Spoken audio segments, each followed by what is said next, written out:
I got to a point where my emotional responses were just different. So I became more numb. I think that vicarious trauma really was super loud for me in the pandemic, that I just was different. I was quieter. I didn't want to reach out socially. So it looked a little bit like depression during that time. Part of me not being a therapist now for nearly 2 years is that I can feel emotion. Like emotion is coming up now for me, like as I'm talking to you. And I don't think that would have happened 2 years ago. Hello. Welcome to today's session of Selling the Couch. I hope you're doing well, having an incredible day, incredible start to the new year. Today's topic is one that I know a lot of us will resonate with, which is burnout, and particularly burnout in private practice. And I am joined by Dr. Jennifer Blanchette. Jen and I have connected through LinkedIn over the past couple of months, and I loved the stuff that Jen was talking about, both just sharing her own story of burnout, starting a practice, and then burning out and realizing private practice just didn't make sense for her. Her website is over at drjenblanchette.com. And today we are honestly having an open and honest conversation on burnout and the things that we talk about, like the hazards of our profession. But this episode isn't like, go do more, like spas and stuff like that. It's more like a deeper conversation on our profession, the ways that our profession is changing, and the things that we often don't talk about, particularly in the private practice space, where the emphasis is often on like reaching certain revenue marks or certain number of, if you're a group practice owner, certain number of clinicians in your practice or reputation or any of those kind of things. We start this conversation with this question of burnout among therapists, especially in private practice, is not talked about a lot. What's Jen's sense of like why we don't talk about those things? We also get really into what are some of the telltale signs that Jen saw when it came to her own burnout. We also felt this just fascinating conversation on this juxtaposition between private practice is supposed to be this thing that gives us freedom, yet when we get into private practice, we realize all of the things that we have to navigate, not just from seeing clients, but the administrative overload, the emotional toll, the isolation, all of that, and navigating all of that as a clinician in private practice. We wrap up with a couple of different questions, which is Jen just sharing honestly about her own evolution and really some of the ways that she has shifted, particularly like even in learning to tune into her own body and being able to recognize these early signs of when some things that she wants to do, it may make sense on many levels, financially, all of these, but there's something about her body is responding in a certain way and how she's learned to tune into that part versus just sort of pushing it down. And we wrap up with this question of, Jen's advice for a therapist who has built a successful practice, who looks successful on the outside, but is teetering on burnout on the inside. I think you're going to love this conversation. It's one that, it has me thinking a lot when it comes to how I build things and all of those things. So here's my conversation with Jennifer Blanchette from drjenblanchette.com. Hey, Jen, welcome to Selling the Couch. I'm so happy to be here. Oh my gosh. LinkedIn, out of all places, right? Connected us. And I know. It's the happening place, It's where you should be. Yeah, it is. It's a cool place. Although I do have, as with like most of these social media platforms, I do have like a love-hate with it, so I feel like in the past 2 years have had to learn to be boundaried, and partly related to like burnout and trying to like mitigate against that. But it's a cool medium for sure. Definitely. I mean, I think especially for therapists, psychologists, I think it's an interesting space if you're like pivoting, thinking about different things in your career, or just connecting again with people that you haven't talked to from the past. So I think it's been fun, and it's text based. So I did like a whole another podcast before the podcast I have now, which I did Instagram, which felt like so much work for marketing and all of that. And so I'm really enjoying it. So with Instagram, you'd have to like create videos, and then the text with the videos, like it was just a lot of work. It sounds like, yeah. Yes. Okay. Yeah, it's fascinating. Yeah, I'm really enjoying it. I'm glad that we've been able to connect there. And I mean, if y'all are listening, definitely follow Jen on LinkedIn, especially if you're like interested in this idea of therapist burnout, which is what we're talking about today. I was telling Jen before we even started, I feel like anytime we do a burnout related episode, it tends to resonate with a lot of what we're navigating. And I especially feel like in this season with whatever is happening with the economy, new administration, there's just a lot of layers that I think therapists are legit thinking about. I feel like many questions among them: what role does clinical work play in my broader sort of business? How much do I want to do it? How do I mitigate against the compounding effects of hearing some really traumatic stories, and while also dealing with things personally? So I'm just grateful for you. I'm grateful that we get to have like an open and honest conversation about this. Yes, I'm very excited too. I had a bunch of questions for you. I actually had to like stop because I was like, okay, I gotta like be, but make sure not to overwhelm Jen here. So, but the first question I had was: burnout among therapists, especially in private practice, is not something that's talked out about a lot, right? So, even like in the private practice building space, it's often about, for example, building the six-figure practice, or if you've become a successful solo practitioner, like going to a group practice and scaling that group practice to seven figures, right? So there's always these like numbers that I think if we're not careful, it can really like dictate our own like self-worth, especially because many of us don't have backgrounds in business or marketing when we start businesses. What's your sense of like why we don't talk about burnout in the therapist space, but particularly among private practice therapists? Yeah. So many reasons. I think, when we hear it in the business space or on podcasts or things like that, it's, often this place that people think of, okay, I did agency or I did my internship in community mental health, and private practice is this dream where I can have freedom. I can have all this expansion to kind of explore and play. And it can be those things. And it can also have a lot of burnout traps. And I think, namely, what the one I hear from therapists so much is isolation. I mean, that is like top thing that I hear from therapists is I did not realize just how isolated private practice would be. And so it really takes a lot of intentionality if you're in private practice to figure out, how am I going to find community? How am I going to find other therapists, other people that I can talk to about my clinical work, about the isolation that I feel, and when I get stuck with clients? And I think we forget what it was like in our training, where I never forget, like I had 5 hours of supervision in my doctoral program at one point. And I was like, I just talk about therapy so much. How could I ever get burned out? Right. And then I get to this place where I don't talk to people for a whole week really about my clinical work when I was in private practice. Yeah, you said so many really good things there. So I think one of them you said was private practice is often this stream for freedom. And I think it's like important to acknowledge that, because I do think a good chunk of therapists, it's usually private practice is there's something that's making me discontent with my previous employment situation, right? i.e., maybe we can even say there's elements of burnout there.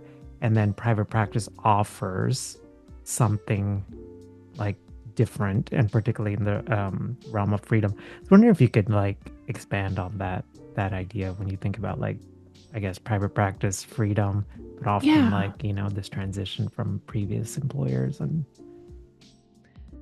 I mean, I think what we face in other situations, in agency work or in group practice even, is that we have to do practice in a certain way, right? You have to hold 26 clinical hours, for example. Maybe that's kind of typical, I think, in a lot of spaces. That's actually not that bad. Some expectations are 30 hours a week. That was the expectation when I was in agency work, was 30 clinical hours a week.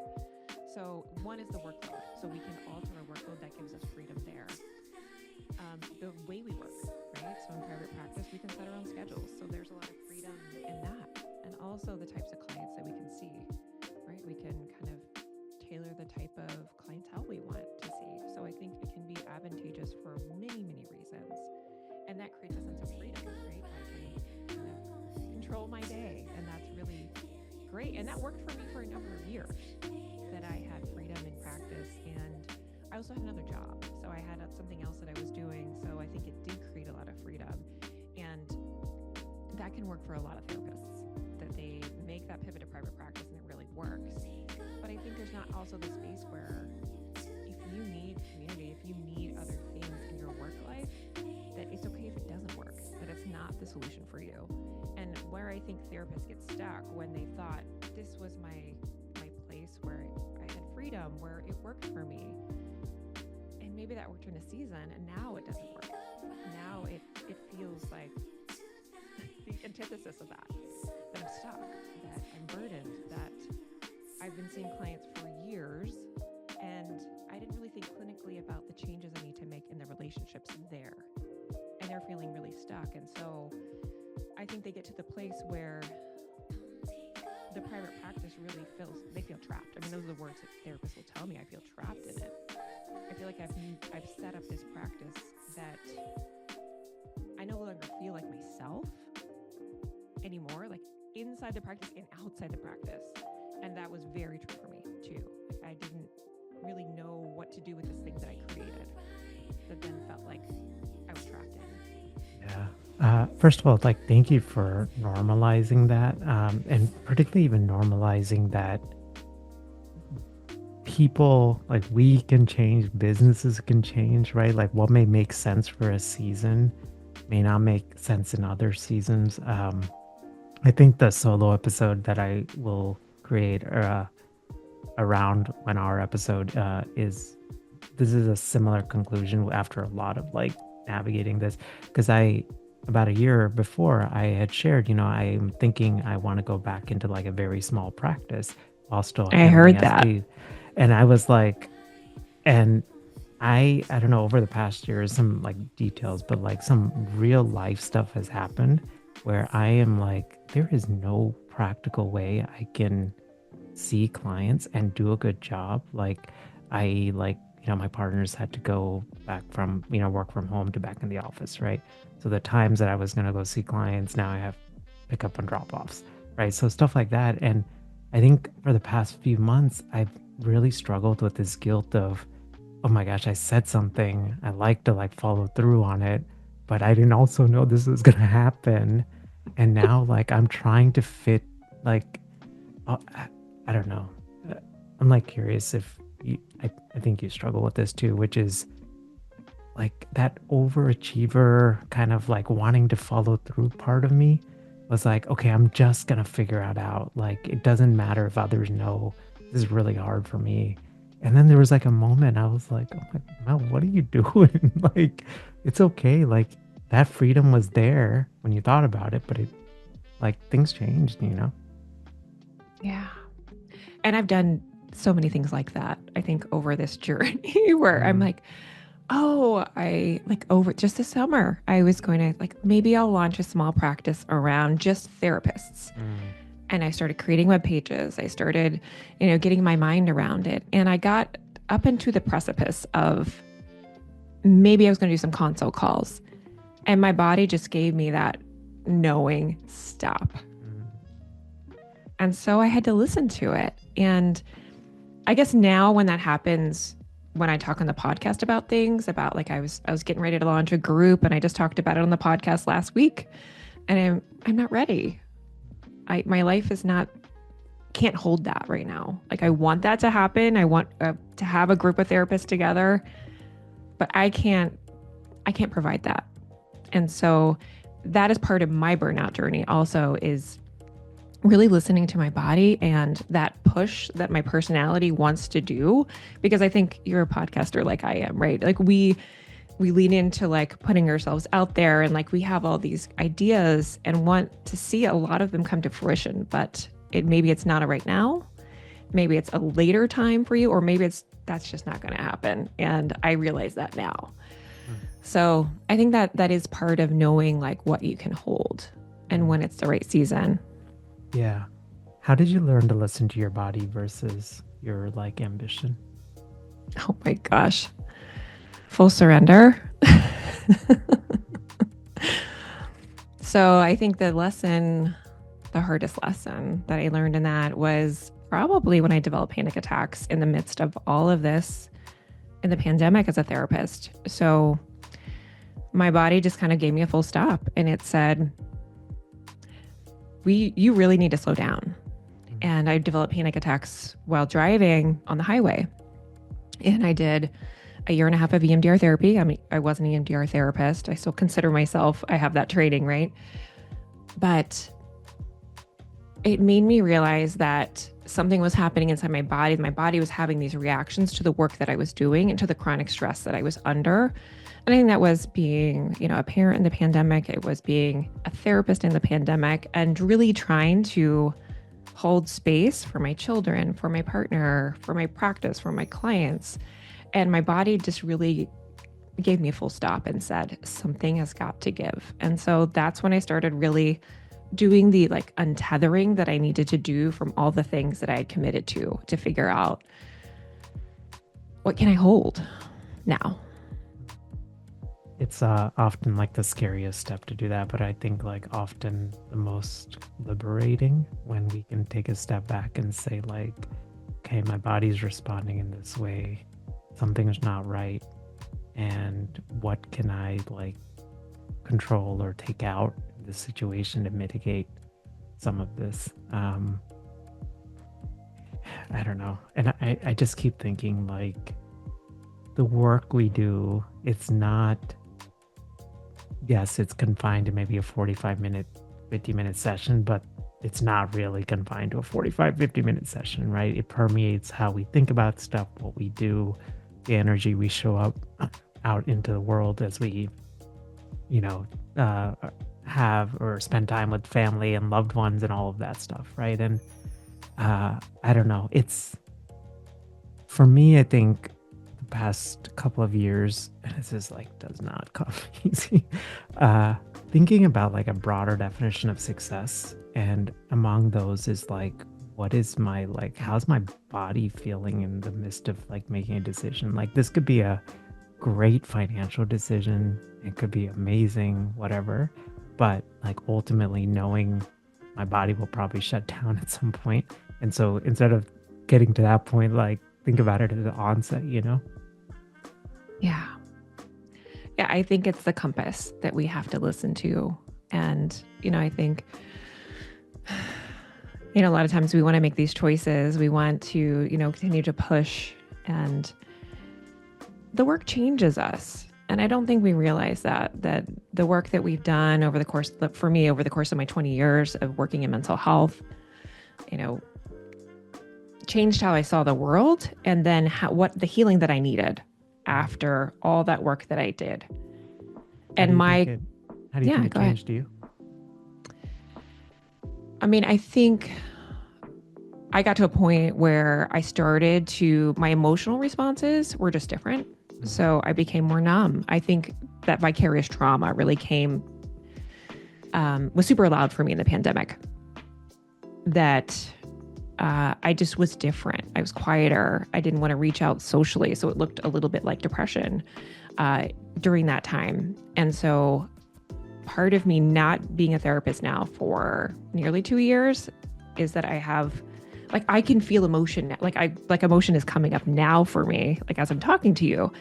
And I don't think that would have happened 2 years ago, just that I have it available anymore. And I think it was because I kind of had to hold so much back to hold space for other people. Because when people would tell me things, that were really difficult, traumatic, horrific. I had to hold a part of myself back. And I think that's how it changes up. It changes you to have to do that, to not have a natural human emotional reaction. As much as possible as we try to do that, I think it does change our emotional response. I remember, I think this was like during practicum, a supervisor likened like the therapy session to like a container, and that we're sort of containers. But I think I was like, and I loved that analogy, but I was like looking back and I was like, my gosh, like the ability to be a container and really like take in so much stuff, right? And hear these stories and like, oh my gosh, what happens to the walls of that container when that happens like over and over and over again. Yeah. It's tough. Right? Yeah. And I sit with therapists who just I literally feel like they've come to the end of themselves. And, you know, and the one reaction that I want to give them so much compassion for is what they feel like. They feel like they failed. They feel like somehow I'm broken because I can't do this anymore. So just I want to speak to any therapist listening to this. It is a common response and reaction to feel like you're somehow broken or not good enough because you feel like you can't do this work anymore. I feel like it's a consequence of holding really difficult space for people, that it's okay if you needed a break. It's okay if you can't do this work anymore. So I think a lot of the work that I do is providing permission for rest, for breaks. I just talked on my podcast about, a lot of times I just want you to really learn to be an expert on rest and figure out what that looks like for you so that you can feel like yourself again, so you can get some of your humanity back. Because that's where I sit with in a lot of space with other therapists. You and I noticed you got teary, I got teary just before as we were talking about this. Like, I don't know. What do you think was happening? And I don't know for you. I know for me, like I don't know. There was an image flashed in my mind of like starting grad school in like 2005, and going through all this training and like loving it, but also like so much compassion for that Mel, right? That had to hear all these things and,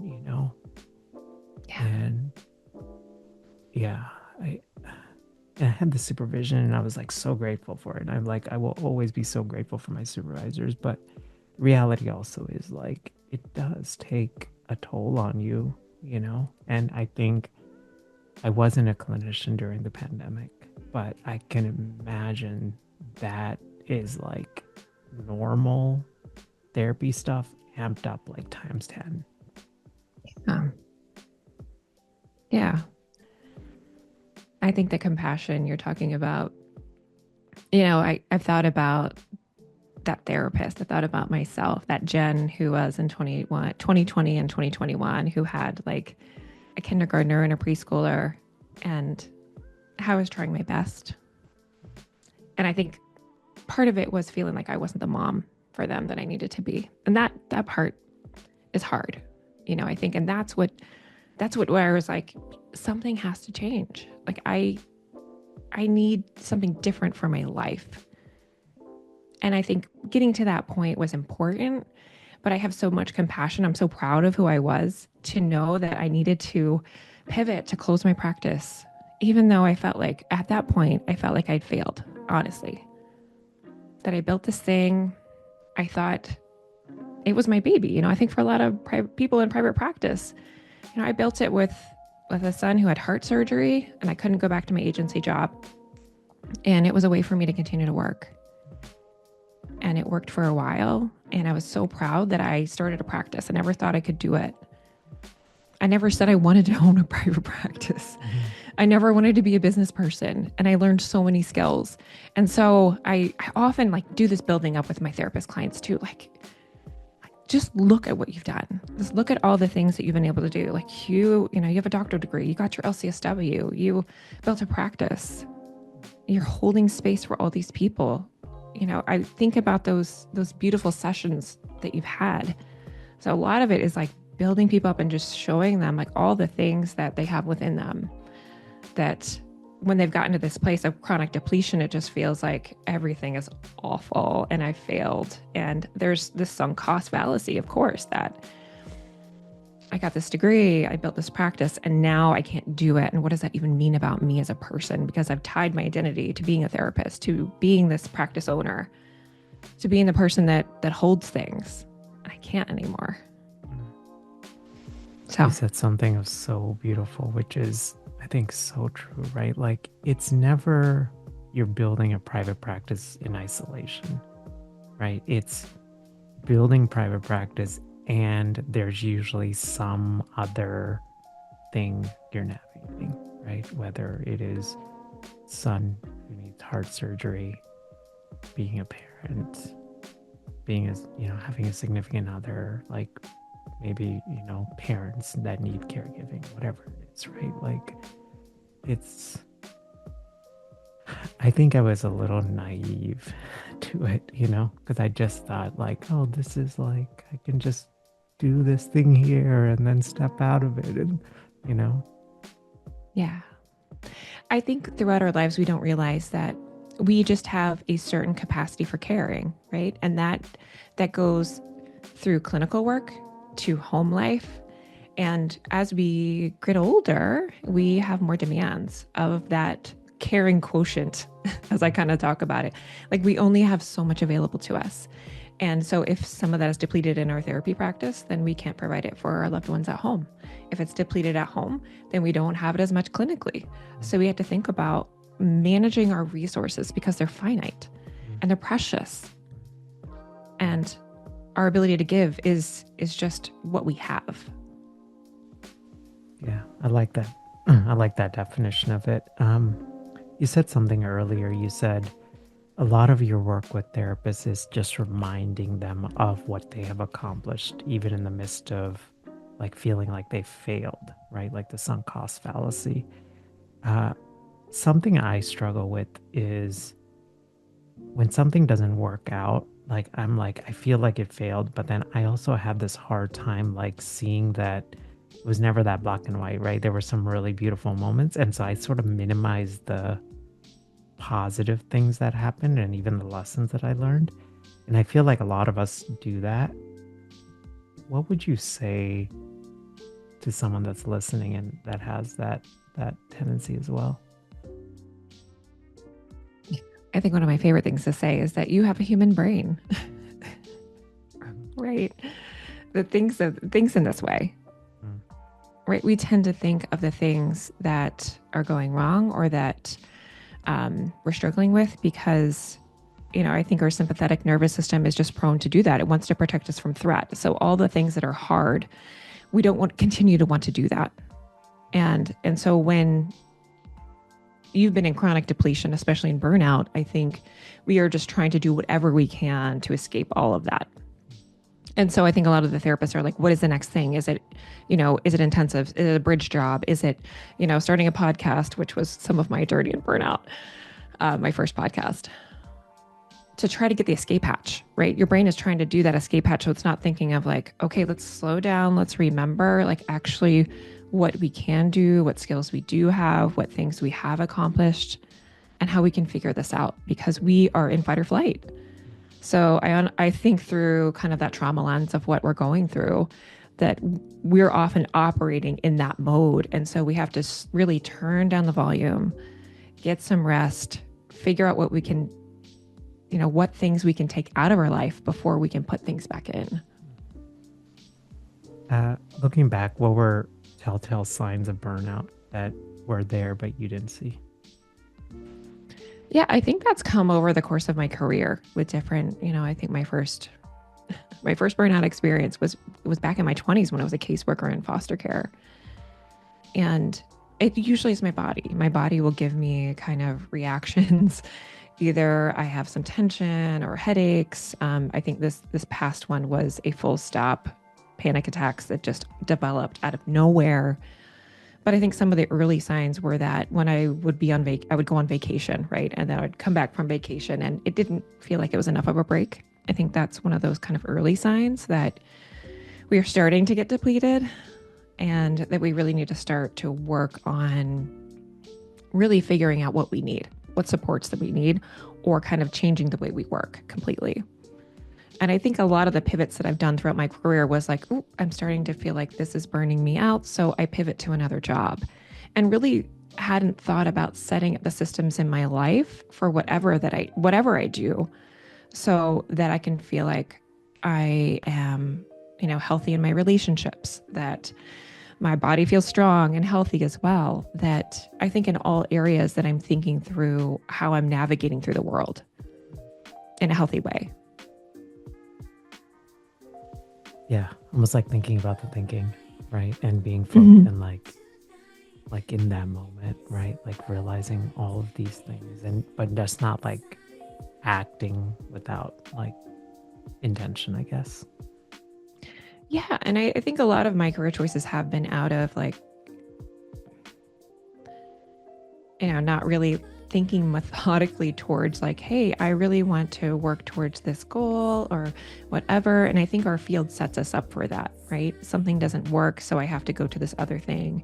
Like when my son had heart surgery, okay, I have to like take this all in and start my own private practice with zero help. I did my own website. I did my own billing.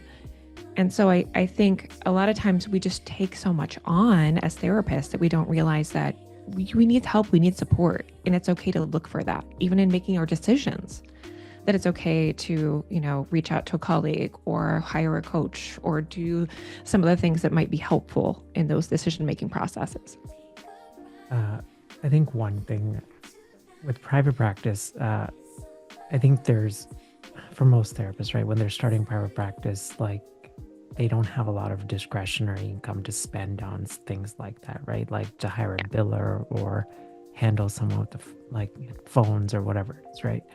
And it is like, I think you're absolutely right. It sets that system sets it up to like, at least I feel like closer to like burnout potential from the onset.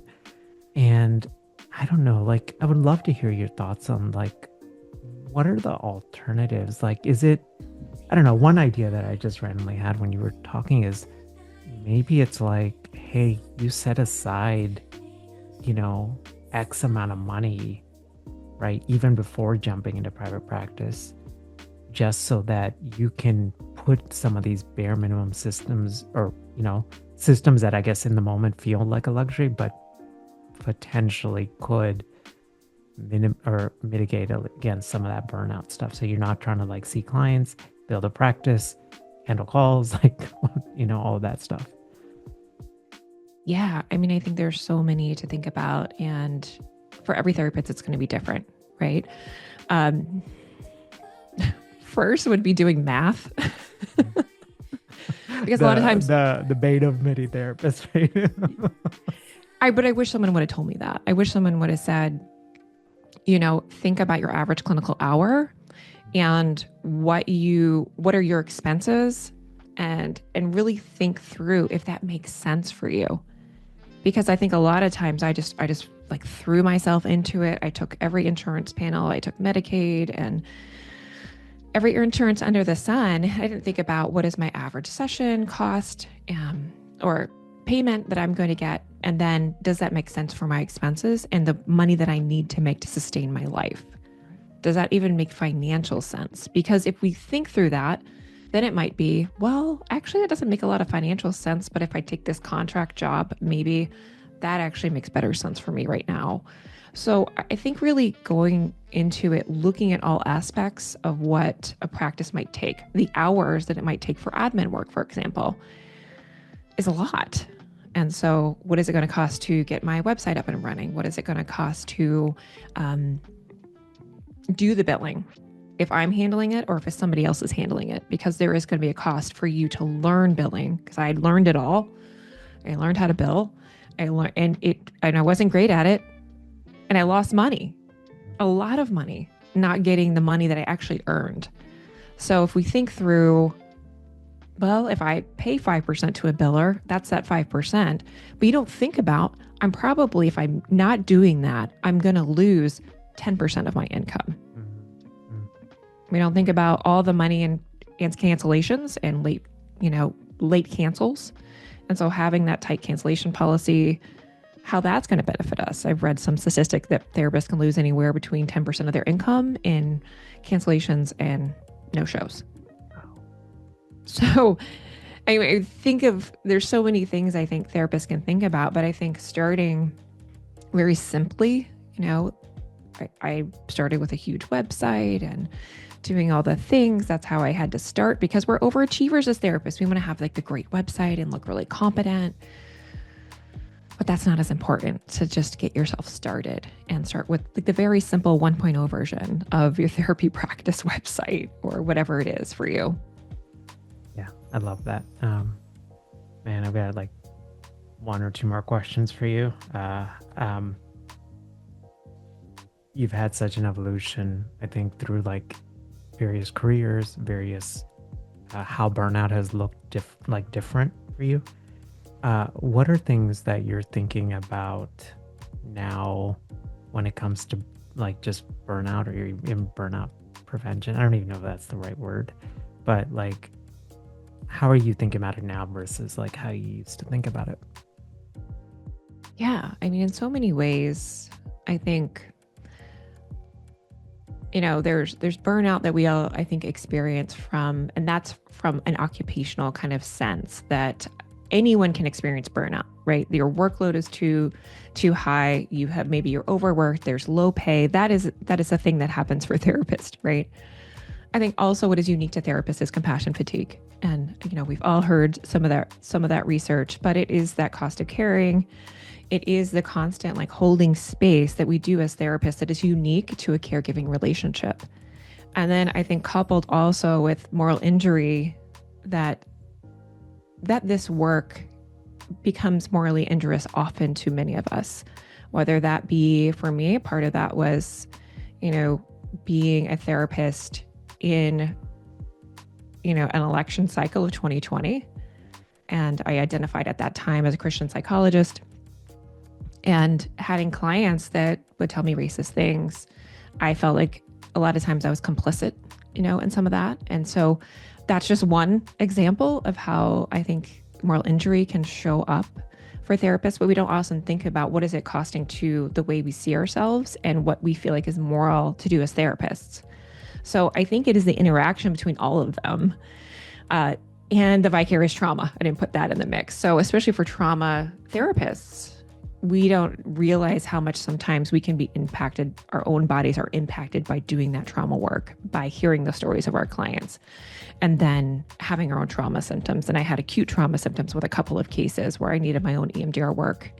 And so I think really it's the interaction of a lot of that for therapists that it's really hard to untangle for them. So I really recommend thinking through your own personal therapy, your own personal trauma work, potentially. I've, had an EMDR therapist, done EMDR work as, a client that has been really, I think, important for me to heal from a lot of that, which I think kind of segues into burnout prevention versus burnout recovery, if that makes sense for me to go into that. Yeah, of course. Yeah. So I think a lot of what we hear in the space is around burnout prevention, self-care, nervous system regulation.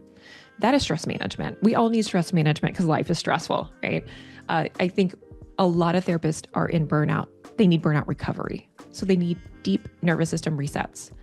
They need really to think through medically, relationally, how they can reset their entire lives. And so I'm going to touch on a little bit of my experience from working with folks with TBI. So I know overwhelmed brains. I've worked with them all of my career. And I see therapists who are just, they are at the point of chronic depletion. They're in the bed at night. They feel like they can barely get up in the morning. And that's just the reality of where they are. And so they really need like a year or two of deep recovery, therapy work, medical intervention, some kind of body work likely to help their body recover from what they've been suffering from. And I think a lot of them don't realize it until they're literally at the end of the rope and just, I cannot, my body wouldn't let me get up today, is some of the realizations that I hear from therapists. Thank you for like outlining that, because I think you're right. Like it is beyond just like go to the wellness spa, get a massage, like right, like especially at beyond a certain level, like you said, that deep nervous system reset. I think that's like such a great way of saying it. Um, I had one final question for you, if that's okay. Of course. Uh, what would you tell a therapist who's successful on the outside, in private practice, successful on the outside, but teetering on the edge of burnout on the inside? Yeah. I think that it's okay to be where you are. And just that I'm just going to normalize it. That I think a lot of therapists feel like they have to hang on to where they are because I think a lot of them are scared of letting people down. I mean, that's one of the biggest things I work with therapists on is they're scared of letting their clients down. They've held them for so long. And they're scared of that abandonment. I'm going to abandon this client. They're going to be upset with me. I'm going to hurt them, which I think a lot of therapists are such caring and loving people. And they want to continue to carry that client through their whole journey to see everything happen. And I just had said this on a call recently, sometimes we don't carry our clients all the way through, but we've carried them through a part. And that part that you carried them through was really important. And so to honor that part and just to acknowledge it for them and yourself of the great work that you did, even if it doesn't always feel that way, especially at this point where you might be closing or terminating or whatever with them, because it's important for you to do that. Yeah, thank you for saying that. Jen, I'm so grateful for you, grateful for the work that you are doing, grateful for your courage and vulnerability in sharing your own story and the ways that you serve our field. Where can we learn more about you? Where can we connect with you? All of those things. Yeah, you might hear a child in the background. So I host the Therapist Burnout podcast. So certainly connect with me on the podcast. I think that's a great place for people to hear what I offer. And I'd love to connect with you more. So you can find me there. It's probably the best place. Awesome. Jen, thank you again for this conversation. And I'm just, again, grateful for you. Thanks so much. It's been awesome. As therapists, we manage so many roles in private practice, from being a clinician to a business owner to doing all the things that we need to do to market our practice. It's really easy for all of us to feel overwhelmed, especially when we are juggling so many things. That's where the team at Alma comes in. This is a platform that I would consider if you are a solo practitioner that is either wants to take insurance or that is private pay, but just wants to hedge a little bit, especially to account for periods of economic uncertainty or weird things like hyperinflation, like we've been dealing with in more recent times. Alma makes it easier than ever to build a thriving private practice. They include a bunch of different cool stuff. So one is they have a members only platform where you can exchange resources with other clinicians, exchange referrals, and just find support. They have consultation groups as well. And they also offer CEUs as part of your membership at no additional cost. These are both live and on demand.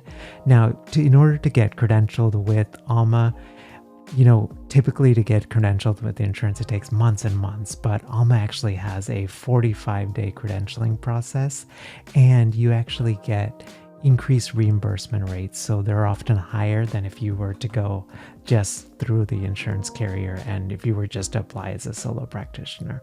And the really cool thing is they guarantee payback within 2 weeks of when you see the client, so that you can ensure your income stays steady. You can see as few as like 1 client or 2 clients just to hedge a little bit. And Alma also has a HIPAA compliant telehealth platform so that everything is safe and secure. Alma also has a bunch of different stuff to support clinicians, all the way from workshops and all sorts of things, as well as an online directory, so that you can continue to get referrals coming your way. The best part, the team at Alma was able to hook the Selling the Couch family and listeners with a unique code which is over at sellingthecouch.com/Alma. That's actually for 2 months, absolutely free on Alma's platform. This is a non-advertised, like non-publicly advertised discount. So definitely encourage you to check it out over at sellingthecouch.com/Alma for a 60-day free trial, just to see if it makes sense for you. Hey there, I hope you enjoyed my conversation with Jen, and especially if burnout is something that you're starting to recognize in yourself.